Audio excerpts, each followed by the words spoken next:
Okay, so first off is my personal experience of leaving the religion. It was a long and slow process, and it only really happened once I had my first child. And I left just because I could start to see a lot of the hypocrisy inside the religion. The people that were in control were obviously not doing it through what I believed were godlike.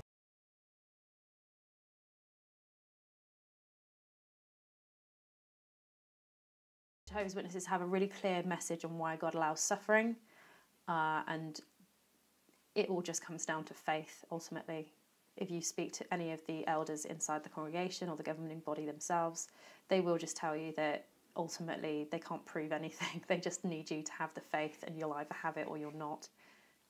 I left in 2013 under some really messy circumstances, but the sum up of it was I'd been going to meetings all my life. I'd got baptised at 16.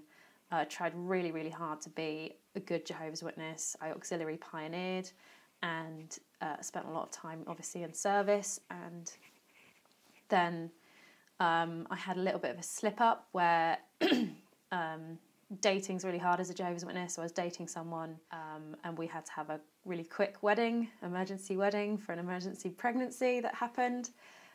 So I got married at 19, and then once I had my daughter, I realised that my heart probably could not agree with the teachings of the Jehovah's Witnesses. It just did not work for me. I didn't love or want to worship a God that would allow so much suffering for so long just to prove that he was almighty. There were so many of the rules there that I could not be on board with, and so I talked this through with my husband at the time, my mum, who was very devout. The answers weren't, the answers were there. The answers that they give were all there, but they didn't satisfy me, and so I stopped going to meetings, stopped studying, stopped reading the Bible, stopped praying. And obviously I had some concern from quite a few people to say that it was obvious that I wasn't living the way that I should be. But, I also had a young baby at the time, so I think people kind of let me off a bit. If I didn't turn up to meetings, it wasn't such a massive deal because I had a tiny baby, so maybe that was why. But then I began to talk about it more openly with people and say, look, I just don't think that this is for me.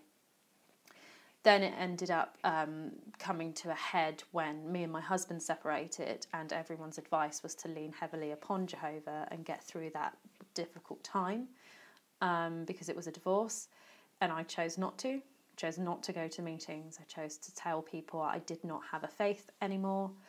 And then after a year, I got into a relationship with someone new, and obviously when that happens, that's me making a choice as a baptised Jehovah's Witness, whether or not I was really attending or not, that I had given up the religion and was choosing a sinful lifestyle.